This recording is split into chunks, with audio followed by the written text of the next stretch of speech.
ইসলাম আইসা শিখাইছে। তো আমি যেটা বুঝাইতেছিলাম যে নিজেকে মুসলমান ভাবে, মুসলমান যে আমি মুসলিম, আর যে ভাবে না, স্বীকার করে না, তার জন্য আমার কোনো আলোচনা নাই। সে চলতে থাকুক, কেননা আল্লাহ ইচ্ছা স্বাধীনতা দিছেন, ইচ্ছা স্বাধীনতা দিছেন আল্লাহ। বিদা আল্লাহ কাউকে বাধা সৃষ্টি করেন না। ইচ্ছা স্বাধীনতা যদি না দিতেন তাহলে আল্লাহ কিন্তু আল্লাহ, আল্লাহ কিন্তু প্রমাণ দিছেন আল্লাহ কেমন আল্লাহ। তো আল্লাহ বলছে উনজুর ইলা সামাই ওয়া ইরতিফাইহা, আকাশটা দেখ একটু, তারাউনাহু বিগাইরি আমাত, তুই কোথাও খুঁটি পাবি না। এই বিশাল আকাশকে যদি আমি খুঁটি ছাড়া দাঁড় করাইতে পারি, তো তোর মতো 6 ফিটের মানুষ কি বলেন? আপনি যুক্তিতে বলেন, কোরআন হাদিস রাখেন, আপনার বিবেককে প্রশ্ন করেন, যে আল্লাহ এই আকাশটাকে খুঁটি ছাড়া দাঁড় করাইতে পারে, আপনার মতো আমার মতো একটা 6 ফিটের মানুষ আল্লাহর সামনে কি বলেন? আল্লাহ বলে আকাশটা দিয়ে তোর বুঝে আসে না? তো উনজুর ইলা শামসি ওয়া শুআইহা, সূর্য দেখ আর কিরণটা দেখ। 365 দিন 365 কক্ষপথে উঠতে বাধ্য। তোদের বিজ্ঞান বলে তোদের দুনিয়ার থেকে 13 লক্ষ গুণ বড়। এটাকে যদি আমি বাধ্য করতে পারি, তো তোর মতো 6 ফিটের মানুষ আমার সামনে কি? একটু ভাবেন না। আল্লাহ বলে এটাও যদি বুঝে না আসে, তো উনজুর ইলাল বিহারি ওয়া আমওয়াজিহা, সমুদ্র দেখ আর তরঙ্গমালা দেখ। ওটাকে কি করে কন্ট্রোল করি? ওটা তো গর্জন করতে করতে কুলের দিকে আসে, বড় ঢেউ উঠতে উঠতে উঠতে উঠতে পাহাড় সমান হয়ে কুলের দিকে আসতে থাকে, শো শো আওয়াজ করতে করতে। কিন্তু যখনই কুলে আসে, তো আমাতাহুল্লাহু মাউতাতান, আল্লাহ বলে আমি ওকে এইখানেই মৌত দিয়া দিই। যদি ওটাকে সামলাইতে পারি, তো তুই কি জিনিস, 6 ফিটের একটা মানুষ? আল্লাহ বলে এটাও বুঝে আসে না? তাহলে উনজুর ইলাল জিবালি ওয়া ইস্তিকরারিহা, পাহাড় দেখ আর দৃঢ়তা দেখ। যদি ওটাকে আমি প্যারাগ হিসাবে ব্যবহার করতে পারি, তাহলে পাহাড়ের সামনেও মানুষ, তুই কি, তুমি কতটুকু?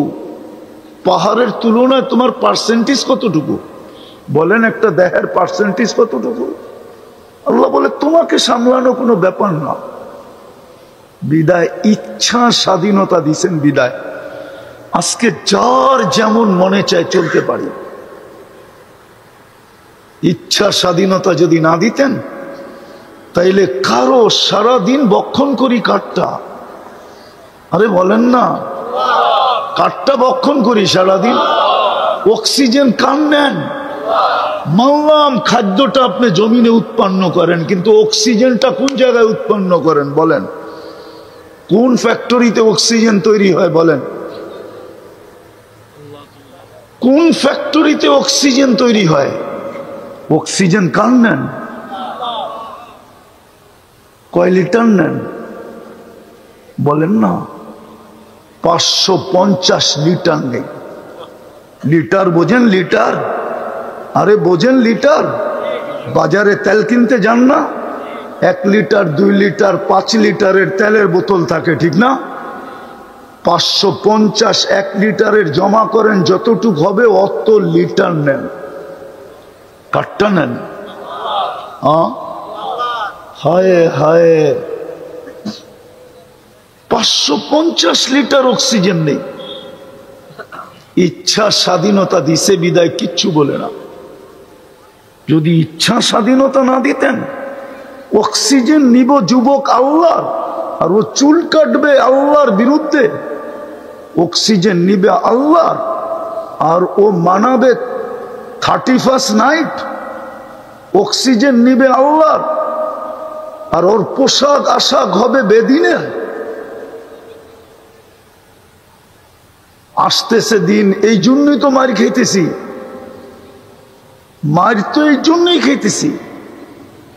শুধু ফিলিস্তিনে তো মার খাইতেছে না, বাংলাদেশেও তো মার খাইতেছি, ঠিক না? না কালকে খান নাই মার? হ্যাঁ খান নাই? এত সুখে থাকার পরেও আমরা তো দুনিয়া ঘুরি, আমরা চিনি বাংলাদেশের হিন্দুরা তো বাংলাদেশে যতটুকু সুখে আছে, কথায় কথা বলতেছি কারো বিরুদ্ধে না, এতটুকু সুখে তো ইন্ডিয়াও নাই। আমরা চিনি ওইখানে বৈষম্য আছে, বৈষম্য। উচ্চ উচ্চ ধরনের হিন্দু, মিডিয়াম ধরনের হিন্দু, নিম্ন ধরনের বংশের দিকে বৈষম্য আছে ওইখানে, উচ্চ বংশের নিম্ন বংশের। আমাদের দেশে তো কোনো বৈষম্য নাই। যদি বৈষম্য থাকতো তাহলে আমি একজন এমপির নাম বলবো, তিনবার এমপি হয়েছে, ও এমপি হয়তো হয় কি কইরা, ও তো দাস ছিল, দাস। হিন্দুদের ভিতরে নিম্ন বংশ হলো দাস। দাস চিনেন? দাস কাকে বলে? হ্যাঁ, নাম বলেন না, দাস চিনেন? দাস কাকে বলে? বিক্রমপুরের মানুষ দাস চেনেন না আপনারা? কে?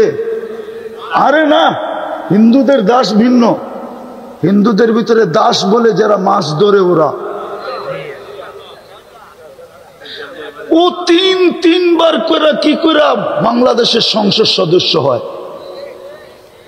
ইন্ডিয়ার চেয়ে তো ভালো অবস্থা এখানে থাকে। তারপরও তো যা গটার গইটা গেছে, এটা আমার আলোচনার বিষয় না, শুধু মনে উঠলো এই জন্য বলতেছি। দুর্দশার শিকার আজকে কেন আমরা? তো যেটা বলতেছিলাম, আল্লাহ ইচ্ছা স্বাধীনতা দিছে বিদায় 24 ঘন্টা ভোগ করে কার? আল্লাহটা ভোগ করবে আর ও চুল কাটবে আল্লাহর বিরুদ্ধে। আল্লাহটা ভোগ করবে আর মানাবে 14 তারিখ। আল্লাহটা ভোগ করবে আর ও উদযাপন করবে 31st নাইট। আল্লাহটা ভোগ করবে 24 ঘন্টা। যুবকের বাহাদুরির উৎস কি বলেন তো? যৌবন। যৌবন, ঠিক না? যৌবন কে দিছে? যুবকের বাহাদুরির উৎস কি? রূপসীর বাহাদুরির উৎস কি? টাকাওয়ালার বাহাদুরির উৎস কি? টাকা কে দিছে? সম্পত্তিওয়ালার বাহাদুরির উৎস কি? কি? উনি যেরকম বলে আমি এটার মোতাল্লি, মেনা নিলাম, ঠিক আছে। জমিনের মালিক কে বানাইছে? হ্যাঁ, ওনার মোতাল্লি হওয়ার উৎস কি? ব্যক্তির শরীরটা, দেহটা, নামটা, বংশটা, জমিনটা। কি? জমিনের মালিক কে বানাইছে? রাগ হয় না, আমি বুঝাইতে চাইতেছি একটা জিনিস, বুঝের প্রয়োজন। নাইলে এটা সত্য, আমাদেরকে মার খাওয়াবে, এতে কোনো সন্দেহ নাই। কোরআনে আছে, কোরআনে তোমাদেরকে আমি মার খাওয়াবো। আর মায়ের এই জন্য খাওয়াবো, এই জন্য খাওয়াবো। হায় হায়, ও মেরে দোস্ত বলেন, ওয়াশিং মেশিন চিনেন? হ্যাঁ, হাতে কাপড় যেইভাবে ধোয়, ওয়াশিং মেশিন কি এইভাবে ধোয়? ও তো মেশিন দিয়ে ধোয়, ঠিক না? ওর ঘুরার গতিটা কি হাতের গতির সাথে সমান না বেশি? হ্যাঁ হ্যাঁ, আপনি কাপড়টার জবান নাই, তাহলে কাপড়টাকে জিজ্ঞাসা করতে পারতেন তুই কষ্ট পাস কিরকম, কিন্তু আপনি ওয়াশিং মেশিনে কেন দেন? যেন আমি কষ্টের থেকে বাঁচি, ঠিক না? আর কাপড়টা সুন্দরভাবে কি হোক, পরিষ্কার হোক। এই জন্যই তো, দুটা কারণেই তো। কাপড়টা সুন্দর পরিষ্কার হবে আর আমি কষ্টের থেকে বাঁচি। আল্লাহ আপনাকে আমাকে ওয়াশ করবে, ওয়াশ। আমি হাদিস দিতেছি, ইল্লাম ইয়াতুবু ফানা তাবিবুহুম। যদি তোমরা আমারটা না মানলে, কেননা আমি তোমাদেরকে মুসলমানের ঘরে নির্বাচিত করছি। নির্বাচক কে? কে নির্বাচক? হ্যাঁ, দলের থেকে নির্বাচিত হয়ে যদি দলের বিরুদ্ধে যায় তো শাস্তি কে দেয়? আরে মিয়া, দল দেয়। কে দেয়? বহিষ্কার কে করে? শাস্তি কে দেয়? চিরদিনের জন্য বহিষ্কার কে করে? আপনাকে মুসলমানের ঘরে নির্বাচিত করছে কে? মানুষ হিসাবে নির্বাচিত করছে কে? উম্মতে মুহাম্মদী হিসাবে নির্বাচিত করছে কে? মানুষ হিসাবেই তো আপনি বেনিফিট নিতেছেন, ঠিক না? গরু যেই বেনিফিট নেয়, আপনি কি ওইটা নেন? গরু তো ঘাস খায়া বেনিফিট নেয়, আপনি তো গরুটা পুরা খায়া বেনিফিট নেন। গরু তো শুধু ঘাস খায়া বেনিফিট নিল, আর আপনি কিটা খান? দুধও খান, ঠিক না? হ্যাঁ, ওই যে একটা ছোটবেলা শুনছিলাম লাউয়ের আগা খাইলো ডোগা খাইলো, তারপরেও ডুগডুগি বানাইলো। আপনি তো গরুটা পুরা খায়া তারপরে উপকৃত হন। গরু তো শুধু ঘাস খায়, মনে হয় বুঝাইতে পারি নাই। আপনি কে আপনাকে নির্বাচিত করছে? মানুষ হিসাবে সমস্ত জিনিসের ভোগ কে করে? মানুষ করে। সব জিনিসের ভোগ কে করে? আজ পর্যন্ত পদ্মা খায়া দেখছে আর ইলিশের দাম মজা কত? আপনারা তো স্টিকার লাগা বেচন পদ্মার ইলিশ, ঠিক না? এখনো তো ইলিশ আছে, ঠিক না? পদ্মায় বৃহস্পতিবার আইতে দেরি, এগুলা কি সব পদ্মার ইলিশ? পদ্মায় তো চরই চর, ইলিশ আসলো কোত্থেকা?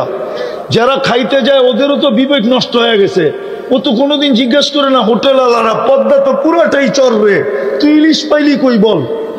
আবার বলতেছি পদ্মার ইলিশ, এত বড় মিথ্যা। আমি হোটেল আলাদের ব্যবসায় দশ নামাইতে চাই না, যে আমাকে চান্দা দেয় না দেখে আমি বলতেছি, কিন্তু একটা বিবেকের কথা বলেন, পদ্মায় চর না চর না? তাহলে ইলিশ কোত্থেকে আসলো? ইলিশ কি ডাঙ্গায় হয়? ও পদ্মার কয়ে তো বেচে, ঠিক না? তাহলে পদ্মা তো কোনোদিন খায়া দেখলো না ইলিশে মজা কত। চোষা আম গাছ তো কোনোদিন খায়া দেখলো না ওর চোষায় মজা কত। হাড়িবাঙ্গা তো খায়া দেখলো না কোনোদিন যে ওর হাড়িবাঙ্গায় মজা কত। তো সব ভোগ অধিকার আপনাকে দিলেন, মানুষ হিসাবে নির্বাচিত করলেন কে? আজকে আপনার ভিতরে কতটুকু মানুষত্ব আছে বলেন? আপনি তো বলেন মানুষ আপনি, ঠিক না? মুসলমানের ঘরে কে নির্বাচিত করলো? উম্মতে মুহাম্মদী কে বানাইলো? সবগুলার নির্বাচক কে? আল্লাহ। তাইলে এইবার বোঝেন আমার কথা, সবগুলার নির্বাচক যখন কে? আরে কে নির্বাচক? সবগুলার নির্বাচক কে? আল্লাহ নির্বাচক। যখন সবগুলার নির্বাচক আল্লাহ, সবগুলার নির্বাচক কে? সবগুলার নির্বাচক কে? এদিকে ধ্যান দেন, এদিকে। আমি কথার শেষ জায়গায় চলে আসছি, আমি কথার বিলকুল শেষ জায়গায় চলে আসছি। এই দিকে ধ্যান দেন, এই দিকে ধ্যান দেন। সবগুলার নির্বাচক কে? আজকে ইচ্ছা স্বাধীনতা দিচ্ছেন দেখে আপনি যা খুশি তা করতে পারেন। পঞ্চম নম্বর ইচ্ছা স্বাধীনতা এটাই। কয় নম্বর? যেমন খুশি তেমন চলো। কতদিন? যতদিন কণ্ঠনালীতে রুনা আসে, এতদিন কিচ্ছু বলবে না। এই জন্যই তো যুবককে কিচ্ছু বলে না, এই জন্যই তো নারীকে কিচ্ছু বলে না। ও বেপরদা চলতেছে, আল্লাহ কিচ্ছু বলে না। নাইলে অস্তিত্ব কে দিল? আল্লাহ। আর ও চলবে বিকেনি পড়া? আপনার বিবেককে প্রশ্ন করেন, এটা কি করে সম্ভব হয়? যার হাতে হায়াত ইউহি, যার হাতে মউত ওয়া ইউমিতু, যার হাতে মউত, যার হাতে হায়াত, সে আপনাকে এই সুযোগ দেয় কি করে? বোঝা গেল প্রথম কথায় চলে যায়, যে নিজেকে মুসলমান ভাবে।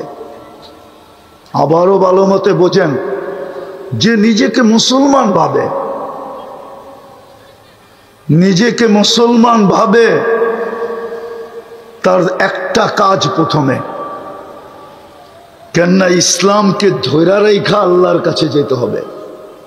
ইসলামকে হারায় না, ইসলামকে ধৈরা রেখা। বোঝেন নাই? ইসলামকে ধৈরা রেখা আল্লাহর কাছে যেতে হবে। এই জন্যই কোরআন শুনাইতেছে, ওয়ালা তামুতুন্না ইল্লা ওয়া আনতুম মুসলিমুন। ইসলামকে ধরে রেখা তোমাকে কবর পর্যন্ত পৌঁছতে হবে। কেননা সিলেকশন আমাদের পক্ষ থেকে, তোমার পক্ষ থেকে না। মানুষ হিসাবে সিলেকশন কার পক্ষ থেকে? কার পক্ষ থেকে? মুসলমান হিসাবে, উম্মতে মুহাম্মদী হিসাবে। বেনিফিট দেখানোর সময় নেই আমার, নাহলে আমি আপনাকে দেখাইতে পারতাম যে আপনি বেনিফিট কতটুকু পাইলেন। মানুষ হিসাবে এতটুকুই দেখাই, শ্রেষ্ঠত্বের মুকুট পাইলেন। আপনি বুকে হাত দিয়া বলতে পারেন আমি সৃষ্টির সেরা। এর চেয়ে বড় বেনিফিট কি চান? মুসলমান হিসাবে আপনি বেনিফিট পাইলেন, এর চেয়ে বড় বেনিফিট কি চান? এর চেয়ে বড় বেনিফিট কি চান? ইন্নাল্লাহ আস্তাফা লাকুমুদ্দিন, যেই আল্লাহ আপনাকে মুসলমান হিসাবে নির্বাচিত করলো, আপনি আল্লাহর পক্ষ থেকে। চলেন একটা আয়াত মনে উঠলো। আজকে আমার সমাজের যারা মুসলমান হিসাবে পরিচয় দিতে চায় না, শুধু ওরা কাগজে মুসলমান। কাগজে কি? আরে কাগজে মুসলমান বুঝেন? মনে হয় বোঝেন নাই। কাগজে মুসলমান হইল যেখানে ধর্ম কি লিখতে হয় ওইখানে ও চুপে লেখা দিয়ে আসছে ইসলাম। কি মনে হয় বোঝেন নাই? যেইখানে শুধু ধর্ম লিখতে হয় যে ধর্ম কি। আপনি যান আমাদের দেশের যত নাস্তিক আছে সবাই আইডি কার্ড আপনি তালাশ করেন যে অনলাইনে, দেখবেন ধর্মের জায়গায় ও চুপে লেখা আসছে ইসলাম। ওর জমিনের দলিলে পাবেন লেখা আছে ইসলাম, ওর পাসপোর্টে পাবেন লেখা আছে ইসলাম। ধর্মের জায়গায় যেইখানে ইসলাম লিখতে হয় ওইখানে চুপে লেখা আসছে ইসলাম। মনে হয় বুঝাইতে পারি না। সে হইল কাগজে কি? কাগজে কি? কিন্তু সারাদিন বিরোধিতা করে কিসের? ইসলামের। বুঝায় আমি মুসলমান না।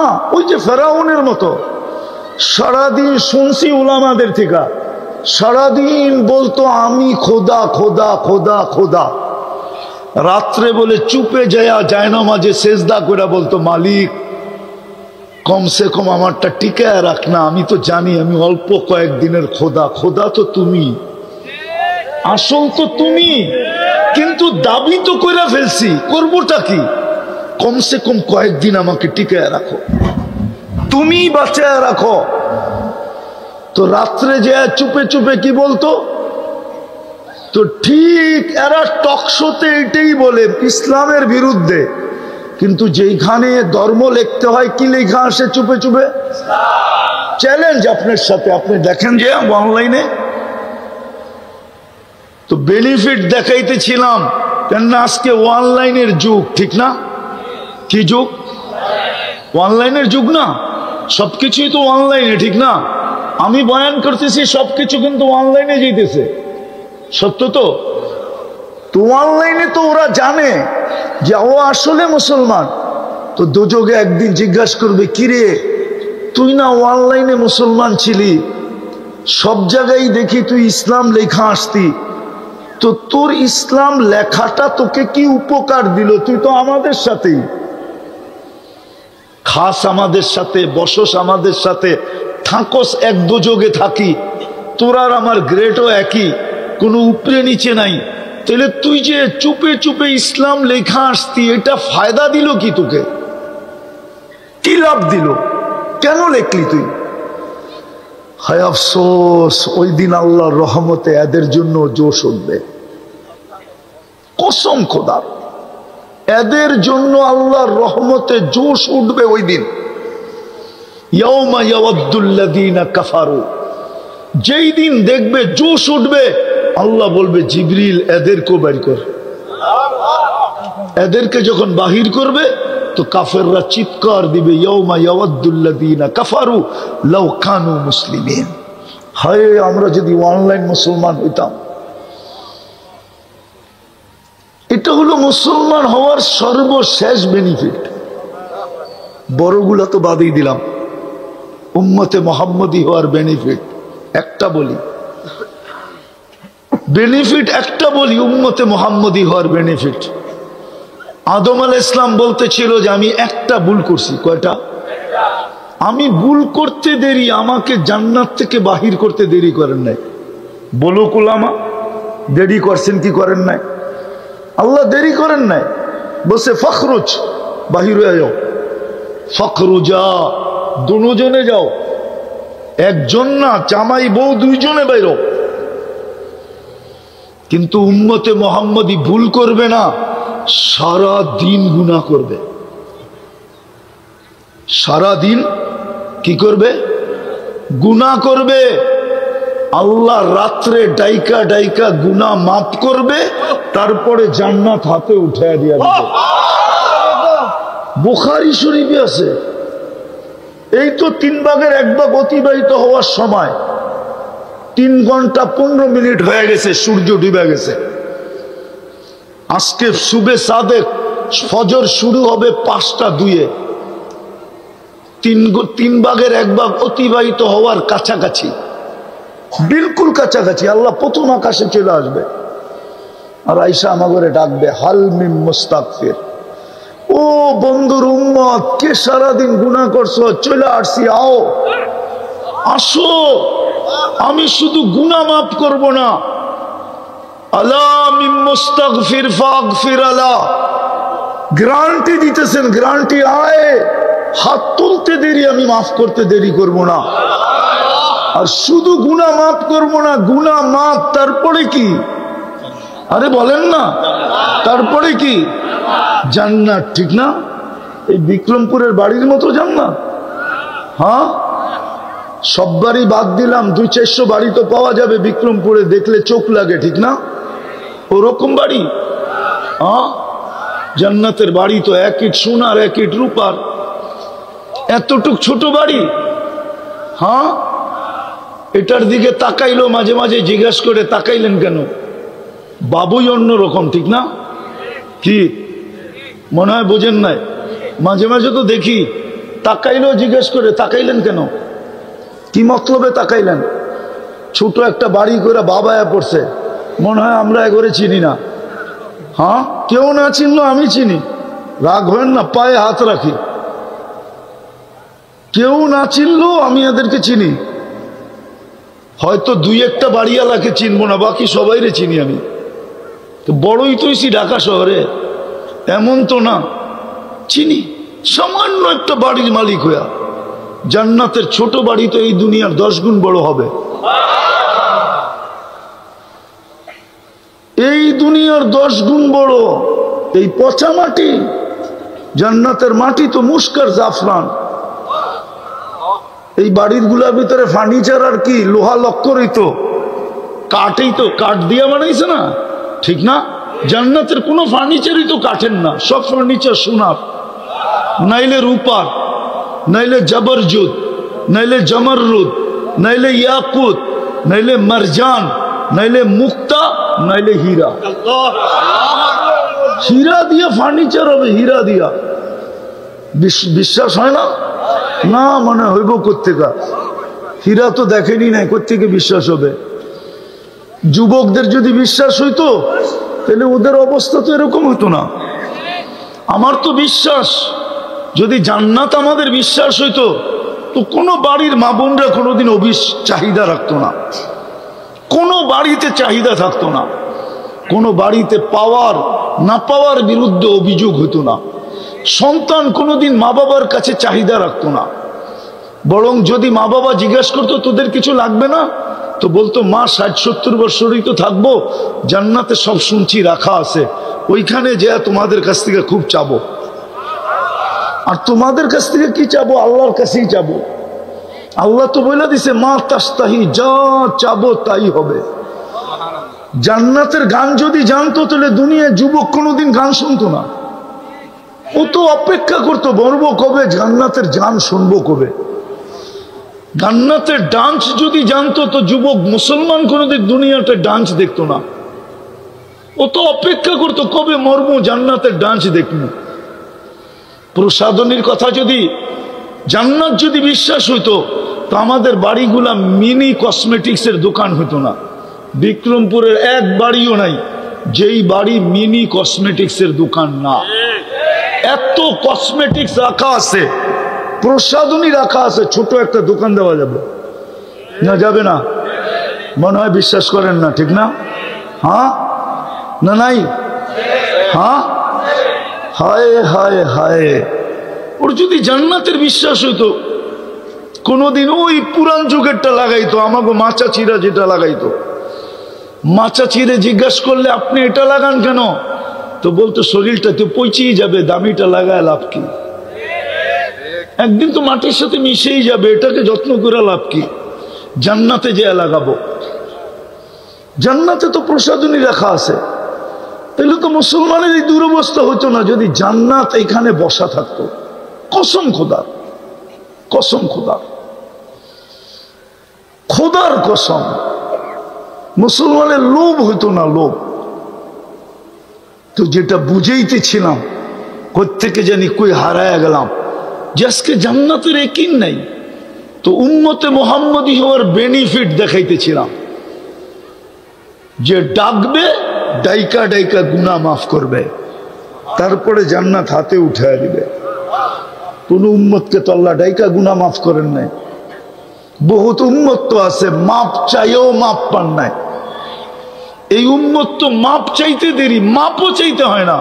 চলেন হাদিস মনে উঠলো, এই উম্মত মাপ চাওয়ার প্রয়োজন নাই। এই উম্মত যদি গুনাহ কইরা যদি আল্লাহ বলে একটা চিৎকার দিল, আল্লাহ কি করলাম,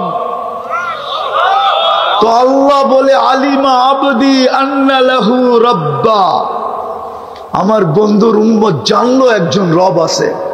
মাপ চায় না, তাতে কি আসে আর যায়। গফারতু লাহ, আমাকে আল্লাহ তো বললো, এই জন্য মাফ করে দিলাম।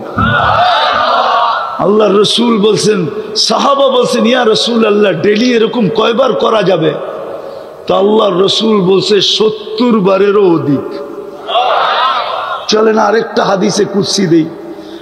এই উম্মত গুনাহ ভাবতে ভাবতে ভাবতে ভাবতে নিজের গুনাহকে চিন্তা করতে করতে ভিতর থেকে যদি হায় বাহির হয়, হায় করলাম কি, কসম খোদার, হায় বলতে দেরি, আল্লাহ চিৎকার দিয়া বলতে দেরি করে না, মানাহতু ইলাইকা রিদওয়ানি, আমি তোকে রেজার চাদর দিয়া ডাইকা দিলাম, আল্লাইতু ইলাইকা গুফরানি, আমি তোকে মাগফিরাতের ভিতরে ডুবায়া দিলাম, ওয়া কুলতু লাকা লা তাহজান, কাছে আয়া আল্লাহ বলতে থাকে চিন্তা করিস না, গফারতু লাকা যুনুবা ওয়াল আওসার, তোর সব গুনাহ মাফ করে দিলাম, ওয়ালি আজলিকা সাম্মাইতু নাফসি আল আজিজুল গফফার, তোর জন্যই তো আমি আজিজুল গফফার নাম ধারণ করছি, নাইলে তো আমার আজিজুল গফফার হওয়ার দরকারই ছিল না, আমি তো তোর জন্যই গফফার। এটা হলো মুহাম্মদী হওয়ার বেনিফিট। আরো দেখবেন, এক রাত্রই 83 বৎসর। কয় রাত্র? কয় রাত্র? এক রাত্র না 83 বৎসর না। আরে জানেন 83 বৎসর কোন রাত্র? লাইলাতুল 83 বৎসর 4 মাস। 80 বৎসর বাঁচার পরেও যদি মরা যান, আর আল্লাহ যদি জিজ্ঞাসা করে ওই বুইরা কি নিয়ে আসছিস, আপনি বুক ফুলায় বলতে পারেন এক রাত্রেরটা হিসাব দিয়া নেই, বাকিটা পরে দিব নে। আল্লাহ যদি বোঝে এক রাত্রের হিসাব মানি, এক রাত্রই তো 83 বছর 4 মাস ছিল, আমি 80 বছর দুনিয়ায় ছিলাম, 80 থেকে 80 বাদ দিয়া দেন, আপনি আমার কাছে পাওনা না, তারপরও 3 বছর 4 মাসের পাওনা, আমাকে পাওনাটা দিয়া দেন, এটুক দিয়ে আমার চলবে। এটা কোন কারণে পাইলেন? হ্যাঁ, অথচ বললে তো একজনও বলতে পারবেন না। কয়জন আছে এখানে ডেলি 200 বার দুরূদ পড়েন? ওই একজন হাত উঠাইছে। এক বলো যুবক বলুক ডেলি আমি 10 বার দুরূদ পড়ি। ওই যে এই যুবক বলছে, আর বেশিরভাগ হাত উঠাইতে পারে নাই। ডেলি 10 বার দুরূদ। কয়বার? কয়বার? কয়বার? হায় হায় হায় হায়। 10 বার দুরূদ পড়লে 10 বার 100টা রহমত, 100টা গুনাহ মাফ, 100টা পজিশন উপরে ওঠে। কিন্তু 10 বার তো পড়ে না। আচ্ছা আরেকটা বলি, শুক্রবারে কয়জন এখানে আছে 1000 বার দুরূদ পড়ে? 2-4 জন ছাড়া কেউ নাই। অথচ নবীজি বলছিলেন আমি এত কিছু তোমাদেরকে নিয়ে দিছি, এত কিছু তোমাদের জন্য আইনা দিছি, তোমাদের আমার কারণে তোমাদের এত বড় উচ্চ মর্যাদা। জানেন কত বড় উচ্চ মর্যাদা? এই উম্মতকে আল্লাহ কিয়ামতের দিন মাঠে দাঁড় করাবে না। কেননা মাঠে তো আসামি দাঁড়াবে। কি কিয়ামতের মাঠে কে দাঁড়াবে? আসামি আর সাক্ষী এক জায়গায় দাঁড়ায়? হ্যাঁ, কি বলেন? কোর্টের রুলস কি? আসামি আর সাক্ষী এক জায়গায়? আসামি আর সাক্ষী কাঠগোড়ায়, আর সাক্ষী খাকির কাঠগোড়ায় না, জজের পাশে দাঁড়ায়। কার পাশে? জজের পাশে দাঁড়ায় সাক্ষী। আর যদি রাজ সাক্ষী হয়, বলেন না, যদি রাজ সাক্ষী হয়, মনে হয় বোঝেন নাই। একটা হলো সাধারণ সাক্ষী, একটা হলো সরকারি রাজ সাক্ষী। রাজ সাক্ষী কোথায় দাঁড়ায়? শুধু জজের পাশে না, ওর চতুর্দিকে গার্ড থাকে, গার্ড। কেউ কোর্টের ভিতরে ওর উপরে কোনো আক্রমণ না করে দেয়, কোর্টের ভিতরে পর্যন্ত ওর চতুর্দিকে গার্ডে বেষ্টিত থাকে। কেন? এটা সরকারের পক্ষের রাজ সাক্ষী। এই উম্মত তো কিয়ামতের দিন আল্লাহর পক্ষের রাজ সাক্ষী। নাইলে এই উম্মত নূহ আলাইহিস সালামের উম্মত যখন বলবে নূহ নামের আমাদের কাছে কেউ আসে নাই, বুখারীতে আছে, বুখারী শরীফে কেউ আসে নাই। আল্লাহ বলবে নূহ কি বলতেছে? তুমি বলতেছো 950 বছর দাওয়াত দিছো, দাও তো কওমি লাইলা ওয়া নাহারা আলফা সানা ইল্লা 50। 950 বছর এরা বলে তোমাকে চিনেই না। প্রমাণ? তো আমরা আমাদের দিকে পাশে দাঁড়ানো থাকবো, আমরা আল্লাহর পাশে দাঁড়ায়া বলবে আপনার বন্ধুর উম্মত আমার সাথে। তো আল্লাহ আমাদেরকে জিজ্ঞাবে তোমরা সাক্ষী দাও কি করে? আবার কেস করবে, উল্টা কেস। উম্মত বলবে, নূহ আলাইহিস সালামের উম্মত বলবে এরা তো আমাদের জামানায় ছিলই না, এরা তো আসছে সবাই শেষে, এরা সাক্ষী দেয় তো দেয় কি করে? তা আল্লাহ জিজ্ঞাসা করবে তোমরা কোন জিনিসের বলে সাক্ষী দাও? তা আমরা কোরআন শরীফ উঠায় দেখাবো এটা কি। তা আল্লাহ বলবে আমার কালাম। তখন সূরা নূহ আমাদের বাচ্চা বাচ্চা পড়া শোনাবে। ওই দিন আপনিও পারবেন সূরা নূহ মুখস্থ, বাচ্চা বাচ্চা পড়া শোনাবে। আল্লাহ তোর কালামে পাইছি। আমরা জিতবো, নূহ আলাইহিস সালামের উম্মত হারবে। নূহ আলাইহিস সালাম জিতবে, উম্মত হারবে। আল্লাহ জিতবে, নূহ আলাইহিস সালামের উম্মত হারবে। আপনি ওই রাজ সাক্ষী হবেন কিয়ামতের মাঠে উম্মত হওয়ার কারণে। এর চেয়ে বড় বেনিফিট কি চান? আরে বলেন না। হ্যাঁ, কিন্তু নবীর আদর্শ তো বাদিয়ে দিলাম, আদর্শ তো বাদিয়ে দিলাম। দুরুদও তো পড়তে চায় না। শুক্রবারে তো 1000 বার দুরুদ পড়ে না, অথচ আল্লাহ রসুল তো বলছিল শুক্রবারটা আমাকে দিয়া দিও। পার ঘন্টায় যদি 100 বার দুরুদ পড়ে তো শুক্রবারে 2400 বার দুরুদ পড়া উচিত ছিল, কিন্তু কেউ তো পড়ে না। 3 চিল্লা আল্লাহরও তো পড়ে না, চিল্লা আল্লাহরও তো পড়ে না। ওরা তো বলে আমরা নবীর মেহান্নত করি। তাহলে এটা তুমি নবীর কি মেহান্নত করো যে 2400 বার তুমি দুরুদ পড়ো না? তোমার এই মেহান্নতের অর্থটা কি? কি মেহান্নত করো তুমি বলো? রাগ হয় না? পায়ে হাত দিতেছি। কি মেহান্নত করো তুমি? কিসের নবীওয়ালা মেহান্নত? কিসের মেহান্নত? যেই দিনটা নবী দিয়া দিতে বললো ওই দিন তো 2400 বার দুরুদ পড়ে না। বলো কোনো 3 চিল্লালা 1000 বারও পড়ে না। শুরু এটাই ছিল যে নিজেকে মুসলমান ভাবে ইসলামটা ধরে নিয়ে যেতে হবে। এই জন্যই কোরআন চিৎকার দেয়, ওয়ালা তামুতুন্না ইল্লা ওয়া আনতুম মুসলিমুন।